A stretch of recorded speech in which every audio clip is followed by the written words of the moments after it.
नियम 102 के अंतर्गत जो माननीय अध्यक्ष महोदय ने संकल्प अलाव किया है, मैं उनका तहे दिल से धन्यवाद करता हूं और अपने विवेक और नियमों के तहत इसको आपने अलाव किया। अध्यक्ष महोदय जब आसन पे थे, सभापति महोदय, तो उस समय विपक्ष के लोगों ने परंपरा की भी बात कही थी और बार बार ये कहते रहे कि ये परंपरा के बाहर है कि पहले गवर्नर्स एड्रेस जो है उसके ऊपर चर्चा हो। फिर कहते कि कुछ और ऐसी बातें कह रहे थे कि जिससे ये लगता था कि ये डिस्कशन जो नियम 102 के अंदर है उसको नहीं चाह रहे थे। जब परंपरा की बात आई तो परंपरा को इनको भी याद मैं करवाना चाहूंगा। महोदय, पिछली सरकार में भी मैं इस विधानसभा का सदस्य था और 2019 में राज्यपाल महोदय के अभिभाषण पर चर्चा डेफर की गई थी। वो अध्यक्ष महोदय ने भी अपने आसन से उस समय कहा। साथ में एक बहुत विचित्र सी चीज उस समय पर सामने आई थी। परमार साहब तो उस समय अध्यक्ष थे और सत्र, जो पहला सत्र होता है पूरे साल का, उस सत्र के अंदर गवर्नर्स एड्रेस होता है। लेकिन आपने तो ये भी परंपरा तोड़ दी थी और आपने क्या कहा था कि पहले सत्र के अंदर गवर्नर एड्रेस आप लोगों ने नहीं कराया था। आपको शायद ध्यान में होगा ये बात। चाहे सत्र छोटा हो चाहे बड़ा हो, पर पहला सत्र ऐसा होता है जिसके अंदर गवर्नर्स एड्रेस होता है। और परंपरा तो पूरे खाली हिमाचल प्रदेश विधानसभा की नहीं माननी चाहिए ना, मानने तो पूरे देश की चाहिए। ये पहली बार हुआ महोदय कि प्रेसिडेंट्स एड्रेस पर प्रधानमंत्री जी ने उस एड्रेस में भाग नहीं लिया और उसका यह हवाला दिया गया कि ऑपोजिशन की 2-3 जो महिलाएं हैं, स्पीकर साहब ने तो यही कहा, लोकसभा के स्पीकर साहब ने, कि उनको ऐसा एहसास था कि प्रधानमंत्री जी के ऊपर किसी तरह का अटैक हो सकता है। मैं उनके शब्द नहीं, अपने शब्द बोल रहा हूं, लेकिन ऐसी बात उन्होंने वहां पर की। तो परंपराओं का उल्लंघन तो जब केंद्र के सबसे बड़े मंदिर लोकसभा में होगा, तो यहां पर कोई परंपरा का उल्लंघन नहीं किया। सुनिए बात, नहीं, मैं ये आपको, सुनिए तो लोग जी, आप नहीं, वो आप पहले ही कर चुके हो, मैंने बता दिया 2019 में। उसके बाद जब जयराम जी यहां पर मुख्यमंत्री होते थे, वो कई बार हो चुके, तो वहां पर जाकर शायद याददाश्त थोड़ी कमजोर हो जाती है। और परंपरा तो ये भी रही है महोदय कि जो revenue deficit grant Himachal Pradesh को मिलती थी, वो भी एक परंपरा का हिस्सा था।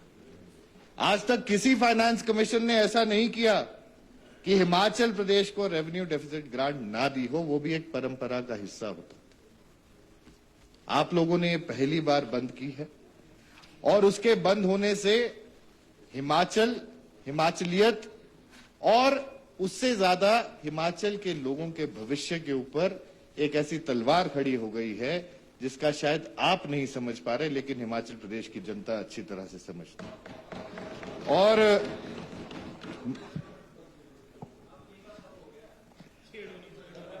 महोदय, संविधान के आर्टिकल 280 का जिक्र हुआ। हाँ, ये ठीक है कि उसके अंदर आपको जो फाइनेंस कमीशन की गठन करने का प्रेसिडेंट ऑफ इंडिया को अधिकार है और उसके तहत ये गठन भी हुआ। आर्टिकल 275(1) की बात हुई, उसके अंदर किस तरह से और कैसे स्टेट्स को जो कंसोलिडेटेड फंड, कंसोलिडेटेड टैक्सेस के रूप में इनकम जितनी भी भारत सरकार की है वो स्टेट्स को जाएगी, उसका उल्लेख उस आर्टिकल के अंदर हुआ है। तो अभी कोई कह रहा था, शायद रणधीर जी कह रहे थे कि इसका कोई औचित्य नहीं है इसको मेंशन करना। मुझे लगता है ये तो बहुत जरूरी है। और 24 और 25 जून को 16वें फाइनेंस कमीशन की टीम हिमाचल प्रदेश में आई। सरकार के सभी अधिकारियों और माननीय मुख्यमंत्री जी की अध्यक्षता में सारे कैबिनेट भी उनसे मिली, सब लोग उनसे मिले। आपकी भी पॉलिटिकल पार्टी के लोग वहां से उनसे मिले होंगे, मुझे नहीं मिले होंगे तो फिर वो, लेकिन वो मिलने सबसे आए थे। अब आप लोग नहीं मिले हो तो उसका मुझे मालूम नहीं, लेकिन मिले थे, मिले होंगे, ऐसा हो नहीं सकता कि आप ना मिले हो, क्योंकि जब भी फाइनेंस कमीशन आता है वो सिर्फ सरकार से मिलने नहीं आता, वो हर एक पॉलिटिकल पार्टी से मिलता है और हर एक स्टेक होल्डर से मिलना चाहता है, ताकि वो समझ सके कि कितनी जरूरत किस यहां पर है। अब आपने वहां पर जाके क्या कहा वो हमें मालूम नहीं, लेकिन जो सरकार ने कहा वो ये कहा कि जो आरडीजी है उसको हम लोग एक्सपेक्ट करते हैं आपसे, क्योंकि हिमाचल प्रदेश में जो संसाधन है जिससे हम इनकम जनरेट कर सकते हैं या जो इनकम अर्जित कर सकते हैं वो हमारे पास बहुत सीमित है, और इस करके हमको आरडीजी के ऊपर जाना पड़ेगा। ये बात उनसे रखी गई, और जितना मेरी जानकारी है, बाकी माननीय मुख्यमंत्री जी अपने भाषण में तो बताएंगे, मुझे लगता है कि कोई ना कोई तो पॉजिटिव सिग्नल मिला होगा।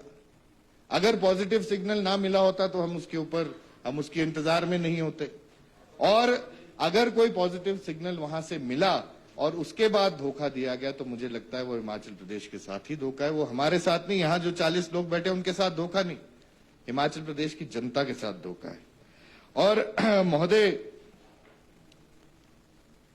जब आरडीजी की अभी जब हम बात कर रहे थे तो दोबारा से मैं वापस आऊंगा, माननीय सदस्य रणधीर जी ने बताया कि किस तरह से टाइड ग्रांट्स हमें आ रही। आरडीजी एक अनटाइड ग्रांट होती थी। अनटाइड ग्रांट कैसे होती थी? उसके जरिए सरकार की, यानी कि हिमाचल प्रदेश की सरकार अपनी पॉलिसीज उसके हिसाब से बनाती थी। वो पैसा जब आपके पास अनटाइड पैसा आता था, आप कहीं पर भी उसको खर्च कर सकते थे।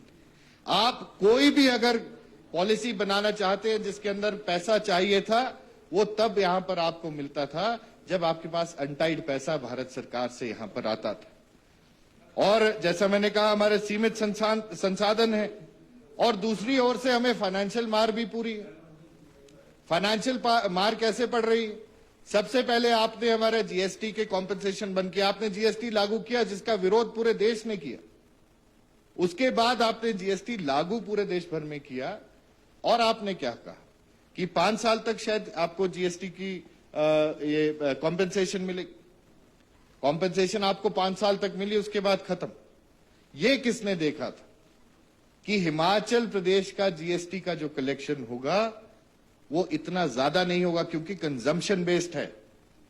हमारी पॉपुलेशन बहुत कम है, जितनी हमारी आसपास की स्टेट्स है उससे तो कई गुना कम हमारी पॉपुलेशन। आपकी जितनी इंडस्ट्री लगी है, अभी कोई फिर वहां से वक्ता कह रहे थे कि हम इसी बात का रोना रोकते हैं कि इंडस्ट्रियलाइजेशन करेंगे तो पैसा हमें जीएसटी का। ठीक बात है, संसाधन हमारे खत्म हो रहे हैं, हमारे ह्यूमन रिसोर्स हमारा है, इंफ्रास्ट्रक्चर बिल्डिंग हमारी सरकार कर रही, लेकिन जो जीएसटी का पैसा सब जा रहा है, जो कलेक्शन जा रही है, वो केंद्र सरकार को जा रही है, हिमाचल प्रदेश को नहीं आ रही। एक समय था जब आपका वैट और एक्साइज के जरिए पूरे हिमाचल प्रदेश में कोई भी चीज आपकी बिकती थी, उसका पैसा हिमाचल प्रदेश सरकार के पास आता था, उससे सरकारें चलाई जाती थी। लेकिन अब तो हाथ केंद्र सरकार के हाथ में सब कुछ। आपका कुछ भी पैसा, यहां से कोई भी जीएसटी की कलेक्शन होगी, केंद्र सरकार के पास जाएगी, और केंद्र सरकार यह तय करेगी कि हिमाचल प्रदेश को क्या देना है। हिमाचल प्रदेश को क्या देना है वो तो अच्छी बात है, लेकिन जो आरडीजी, जो हमारा अधिकार है, वो आप नहीं दे रहे, उसके ऊपर ये चिंता है। और दूसरी तरफ से हमारी जो लोन की सीमा है उस पर भी आपने कैप किया। 3% का आपका जीएसपीडी का टोटल आप लोन अब उठा सकते हैं, यही है। तो ये भी कैपिंग आपकी हो गई। आपके जितना यहां पर जितना पैसा आप लोग अर्जित कहीं और से कर सकते थे, वो अब आपकी जेब में नहीं आ सकता। ये कारण है कि हम आरडीजी अभी भी मांग रहे हैं। माननीय मुख्यमंत्री जी ने पहले दिन ही आते हुए, जब सत्ता में आए थे, मुख्यमंत्री बने थे, पहले दिन कहा था कि हिमाचल प्रदेश को आत्मनिर्भर बनाएंगे, और उसके ऊपर हम लोगों ने कदम भी उठाए। मैं एक एग्जाम्पल आपको देना चाहता हूं, और महोदय उससे पहले एक बात कहना चाहता हूं। आपके सदस्य, जैसा मैंने कहा, फाइनेंस कमीशन आपसे भी मिला, आपने क्या कहा उनको, क्या नहीं कहा, मुझे मालूम नहीं, लेकिन मुझे तो एक, ये मेरा ओपिनियन है, मैं कोई किसी और की तरफ से बात नहीं कर रहा, लेकिन मेरा एक ये बहुत स्ट्रांग ओपिनियन मैं अपना यहां पर रखना चाहता हूं महोदय। विपक्ष के लोगों ने ऑपरेशन लोटस करने की हिमाचल प्रदेश में भी कोशिश की थी 2024। नहीं नहीं, मैं बोलता हूं सर। नहीं, आप अपने उसमें कह देना कि सही है कि गलत। वो फेल हुआ और केवल हिमाचल प्रदेश एक ऐसा स्टेट था पूरे देश भर में जहां पर ऑपरेशन लोटस को फेल कर कर हमने दिखाया। चुनी हुई सरकार को आप नहीं गिरा पाए। क्या आज उस बात का गुस्सा है हिमाचल प्रदेश क्यों? क्या ऐसी बात है, क्या ये ऐसी बात है कि आप आज जाना भी नहीं चाहते? दो वक्ताओं ने विपक्ष से बोल दिया। माननीय मुख्यमंत्री जी ने अभी कहा आपके नेतृत्व में हम जाने को तैयार है। दोनों में से किसी ने भी ये नहीं कहा कि हम भी चलने को तैयार। हिमाचल प्रदेश की आप बात करते हैं, लेकिन हिमाचल प्रदेश के हितों के लिए क्या आप केंद्र सरकार के पास नहीं जाएंगे? क्या ऐसा नहीं होगा? क्योंकि ऐसा भी होगा जमाल साहब, ऐसा भी जरूर हो सकता है। मैं बार बार ये कह रहा हूं कि हो सकता है, ये मेरा ओपिनियन है। लेकिन ये भी तो जरूरी हो सकता है सर कि जहां पर इनके एक नेता शायद जाने को तैयार भी हो जाए, लेकिन जो चार अलग धड़े हैं वो उनको जाने नहीं दे रहे हो। ये भी तो हो सकता है कि जो पांचवा धड़ा है वो जाने को तैयार है, लेकिन इसलिए जाना नहीं चाहता क्योंकि जो बाकी चार है वो जाकर क्या चुगली लगाएंगे ये पता नहीं। ये बात यहां पर है, इस करके आप हिमाचल के हितों की बात नहीं करना चाहते। अब वापस आ जाते हैं, जो कि दोषारोपण किसी के ऊपर नहीं करना चाहता। लेकिन एक बात ये जरूर ध्यान में रखें, हमारे समय में रेवेन्यू डेफिसिट ग्रांट यानी कि 3 साल में हमको 17,000 करोड़ रुपए की मिली। ये बात आप मानते हैं? आपके समय में वही रेवेन्यू डेफिसिट ग्रांट आपको 54,000 करोड़ की मिली। आप जब सरकार में आए 2017 से 2022 के बीच में पिछली सरकार आपके ऊपर 48 एक मिनट आप कितना समय लेंगे? और 5-7 मिनट 10 मिनट इस मान्य सदन की बैठक 10 मिनट के लिए बढ़ाई जाती है। मान्य सदस्य। माननीय सभापति महोदय धन्यवाद। और एक नाम ही नहीं है क्या तो महोदय मैं बात कर रहा था पिछली सरकार की। 2017 में आपकी सरकार बनी, आप लोगों ने क्या किया? 54,000 करोड़ रुपए आपको आरडीजी के फॉर्म में केंद्र सरकार ने आपको दी। आपने अपना जो लोन है वो 70, 73, 74 करोड़ रुपए तक पहुंचा, 1000 करोड़ रुपए तक हिमाचल प्रदेश का पहुंचा दी। यानी 32,000 करोड़ ज्यादा जब सरकार आई थी और जब गई तो 32,000 करोड़ रुपए का और ऋण आपने हिमाचल प्रदेश पर तैयार किया। 54,000 करोड़ 54,000 करोड़ की आरडीजी, सिर्फ यही दो कंपोनेंट। इसके अलावा जीएसटी ग्रांट जो कॉम्पेंसेशन है वो अलग है जो इनको मिली है। लेकिन यही दो चीजों में अगर आप देखते हो, तब भी अगर मैं देखूं तो तकरीबन 80 से 90 हजार करोड़ रुपया आप लोगों के पास आया था। आपने क्या किया उन 5 सालों के उस पैसे से? आपने क्या कोई डेवलपमेंट कराई? आपने ऐसा क्या किया? आपने उसका रीपे जो 48,000 करोड़ पिछली सरकार छोड़ के गई थी उसके पैसे क्यों नहीं आपने वापस भरे? आपने क्यों नहीं प्रिंसिपल अमाउंट्स वापस किए?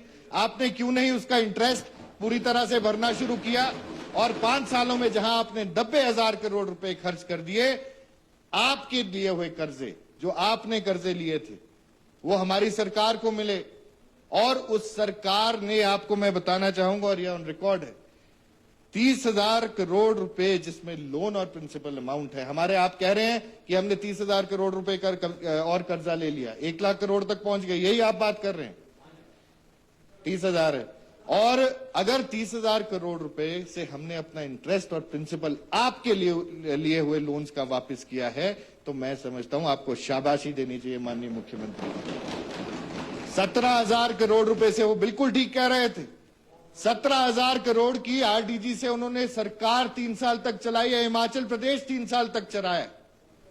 और 17,000 करोड़ से, और जो 30,000 करोड़ वापस किया अपने सोर्सेज से, सुनिए अपने सोर्सेज से, प्लीज डोंट डिस्टर्ब सभापति महोदय, अपने ही सोर्सेज से 28,000 करोड़ रुपया हिमाचल प्रदेश की सरकार ने अर्जित किया। ये 28,000 करोड़ रुपया हिमाचल प्रदेश की डेवलपमेंट में लगा। इसके लिए मैं माननीय मुख्यमंत्री जी आपके सारी टीम को बहुत बहुत बधाई देना चाहूंगा।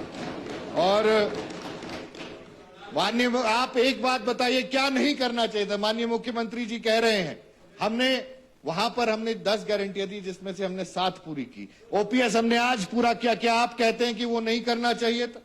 आप कहते हो कि वो, आप कहते हैं कि हमारी सरकार ने, आप कहते हो हमारी सरकार ने फाइनेंशियल बदहाली यहां पर करके रखी। क्या ओपीएस नहीं देना चाहिए था? आपने तो नहीं दिया।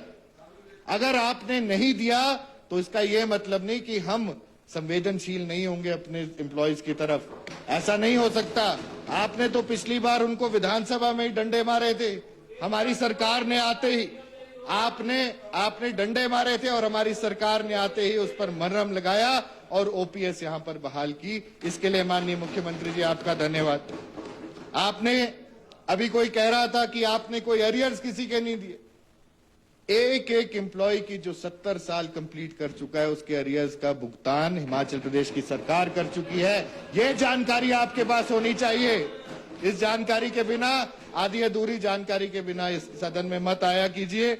इंफ्रास्ट्रक्चर की डेवलपमेंट यहां पर हो रही, टूरिज्म के प्रोजेक्ट्स यहां पर चल रहे, हेलीपोर्ट्स का निर्माण हो रहा है, एजुकेशन डिपार्टमेंट में आप नौकरियों की बात करते हैं।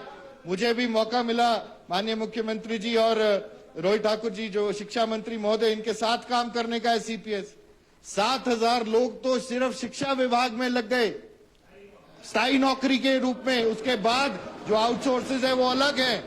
और जितनी आपकी पिछले 5 सालों में आपकी सरकार नौकरी नहीं दे पाई, उसके 3 से 4 गुना नौकरियां हम लोगों ने यहां पर देकर आपको दी हैं पिछले 5 साल। मैं 5 साल की बात कीजिए, अगर कंपैरिजन होगा तो जयराम ठाकुर जी का और सुखविंदर सिंह सुक्खू जी का अगर होगा तो 4 कदम आगे ही हम लोग निकलेंगे, आपसे पीछे रहने वाले में नहीं है हम। और ये बात फाइनेंस कमीशन की, जहां पता नहीं कौन अभी बात कर रहा था, टेपरिंग हो जाएगी जी, टेपरिंग ग्रांट की बात की। टेपरिंग ग्रांट की क्या बात की? टेपरिंग ग्रांट की अगर, वैसे तो कोई चिट्ठी नहीं आई, कोई पत्रा नहीं आया, लेकिन अगर टेपरिंग ग्रांट की जो मैं फिगर्स देख रहा था उसके हिसाब से क्या हो सकता है। 5 साल का आपको फाइनेंस कमीशन ने पैसा दिया आरडीजी का, उसको टेपर करके दिया। आखिरी साल में तो हमें कितना 3200 करोड़ रुपया मिला।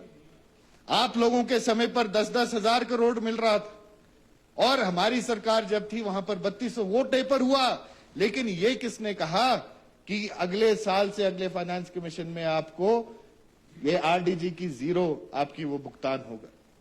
क्या आपको नहीं लगता कि ये नाइंसाफी है? आप कहते हैं, मैं तो इस चीज पर हैरान हूं माननीय सभापति महोदय। देखिए, मुख्यमंत्री जी के 2 कान हैं, वो दोनों कानों से एक साथ सुन लेते हैं। और मुख्यमंत्री यही एक अच्छे राजनेता की पहचान होती है। अगर आंखें भी बंद हो तो कान हमेशा खुले रहते हैं, वो माननीय मुख्यमंत्री जी के रहते हैं। और मैं आपको ये बताना चाह रहा था कि जब टेपरिंग ग्रांट की बात है, यहां पर लोग कहने लगे कि हमने टेपरिंग हो गई जी, ग्रांट को बंद करने की बात हुई थी। ग्रांट कैसे बंद हो सकती है? आपके पास क्या रिसोर्सेज है हिमाचल प्रदेश में? चाहे आपने पैदा नहीं किए होंगे, हमने नहीं किए होंगे, पर क्या केंद्र सरकार को यह मालूम नहीं है कि जो हमारे फॉरेस्ट हैं, हमारे अनपोल्यूटेड रिवर्स हैं, हमारी पर्यावरण यहां पर है जिसकी वजह से एक अच्छी हवा नीचे के इलाकों में जाती है। अगर इनको आप काटना शुरू कर दें तो क्या हाल होगा पूरे भारतवर्ष का? क्या उसका पैसा हमें नहीं मिलना चाहिए? जो चीज हम नहीं कर पा रहे, इंडस्ट्रियलाइजेशन यहां पर नहीं ज्यादा कर पा रहे, क्या उसका हमको कोई कॉम्पेंसेशन नहीं मिलनी चाहिए? और इसी के ऊपर हम लोग भी ये कह रहे हैं कि जंगलों को हरित रखने के लिए, प्रदूषण फ्री रखने के लिए, इन सब चीजों के लिए हमें कॉम्पेंसेट करना चाहिए भारत सरकार को। और भारत सरकार जो मर्जी कहती रहे, लेकिन जब तक सोर्स हमारे जनरेशन यहां पर तैयार नहीं होंगे। रणधीर जी, आप यहां पर आगे, मैं आपसे एक बात, आपकी बात से बिल्कुल सहमत कि हमको अपने इनकम के सोर्सेज यहां पर बनाने पड़ेंगे, लेकिन वो कब बनेंगे? क्या हम इतनी बड़ी इन्वेस्टमेंट किसी भी प्रोजेक्ट में हिमाचल प्रदेश के पैसे से कर पाएंगे? जब जीएसटी नहीं आता, जब जीएसटी की हमारी पॉपुलेशन हमें इतना जीएसटी नहीं दे सकती, तो कहां से लेके आएंगे? केंद्र सरकार की मदद मांगेंगे। और अगर केंद्र सरकार आपको रिफ्यूज करती नहीं नहीं, सुनिए सर, आपने मुझे अभी, मैं आपसे पहले, आप यहां थे नहीं, मैंने मेंशन किया, आपने कहा कि भाई यूएलबीज और उनको 4000 सम करोड़ रुपए का केंद्र सरकार ने वो देने की बात कही, ठीक बात है। आपने कहा 250 करोड़ रुपए का के लगभग आपने बताया, इसका एसडीआर 2000 करोड़ रुपए के लगभग आपने एसडीआरएफ एसडीएमएफ की बात कही, बिल्कुल ठीक, 2600, ठीक बात है। और आपने ये भी कहा कि जो हमारा 0.84 से 0.91 जो हमारा शेयर किया गया है, उसकी भी बात आपने। महोदय, एक बात का ध्यान कीजिए, हमारा जो ये 0.84 और 0.91 है, उस पे बहुत क्लियरली फाइनेंस कमीशन ने लिखा कि आपको ये आपके हरित होने की वजह से, फॉरेस्ट की वजह से आपको ये शेयर मिल रहा है। क्या हम इतना ही डिजर्व करते हैं? क्या हिमाचल प्रदेश इतना सा ही डिजर्व करता है कि पूरे हिंदुस्तान की हवा को वो बदल कर रखता है, अच्छी हवा यहां से भेज रहा है? क्या इतना सा डिजर्व करता है कि 0.84 से 0.91 तक हम जाए? ये कोई बात बनती? और ऊपर से जो जीएसटी की जो जीएसटी का इन्होंने बात की कि 2450 करोड़ के आसपास जो इंक्रीज हो रहा है, वो तो इसलिए भी तो इंक्रीज हो रहा है क्योंकि आपकी टैक्स कलेक्शन ज्यादा हो रही। अगर केंद्र सरकार की टैक्स कलेक्शन ज्यादा हो रही है तो ज्यादा हिस्सा हमें भी मिलना चाहिए, अगर बाकियों को मिलता। कोई कहता है कर्नाटका ने कह दिया, जब कर्नाटका ने अगर कह दिया, कर्नाटका को तो 0.08% मिलता है अपने जीडीपी का, हमें मिलता था 12-13%। मान्य सदस्य, 1 मिनट, 5 मिनट, आप कितना मिनट लेंगे? मिनट 5 मिनट, 2 मिनट लूंगा सर। अब इस सदन की बैठक 5 मिनट के लिए और बढ़ाई जाती है। तो मैं महोदय बहुत ज्यादा नहीं कहता हुआ, मैं आप सबसे यही विनती करूंगा कि एक बार आप फिर से जाओ, क्योंकि एक बार आपके साथ गलती आपको लग चुकी है मेरे विपक्ष के मित्रों को। हिमाचल की जनता जानती है, क्योंकि जब आपदा हिमाचल प्रदेश के अंदर आई 2023 में भी और 2024 में भी, हमने रेजोल्यूशन लाया कि आप इसको राष्ट्रीय आपदा घोषित कराएं। आप उस रेजोल्यूशन में आपने हिस्सा तक नहीं लिया था। जनता हिमाचल प्रदेश की सब जानती है। यह आपके पास भी मौका है, इस बार ये मौका है, आरडीजी के लिए चलो केंद्र सरकार के पास और सब है वहां पर मांगो। और दूसरी एक आखिरी बार महोदय, मैं ये कहना चाहूंगा, अभी किसी ने ये कहा कि हम लोग यहाँ पर ये दे रहे थे, सब्सिडीज दे रहे हैं, सोशल वेलफेयर के लिए स्कीम्स दे रहे हैं। महोदय, इससे बुरा उदाहरण और कोई नहीं हो सकता। बिहार का भी चुनाव हुआ, हर एक के खाते में 10-10 हजार रुपए डाले गए और वोटों के लिए डाले गए। हम तो यहाँ भी, हमारे वोट तो आने बहुत दूर हैं, इलेक्शन बहुत दूर है, लेकिन अगर वहां पर ऐसा हो सकता है, हम तो 1500 रुपए की बात कर रहे थे जो आपने रोकने की कोशिश की। मैं बहुत ज्यादा ना कहता हुआ महोदय, बस इतना सा जयराम जी से पूछना चाहूंगा, आपने हजारों करोड़ रुपए की जो बिल्डिंगें बनाई, जो आपने फिजूल खर्ची की, कर्ज लेकर आपने भी घी पिया और अपने साथियों को भी पिलाया, वो बदहजमी आज हिमाचल प्रदेश की सरकार के पेट में हो रही है। और इसकी वजह से मैं ये समझता हूं, क्योंकि कई बार घी पचता भी नहीं है और घी नहीं पच रहा, तो यही ये प्रॉब्लम है। इसका निजात यही है कि हम सब इकट्ठे होकर चले और आपकी बात हम लोग भी सुने, लेकिन अगला वक्ता जो भी हो, कम से कम ये तो कह दे कि वो हमारे साथ दिल्ली जाने को तैयार है। बस इतना सा कहूंगा महोदय। आप सबका धन्यवाद। जय हिंद।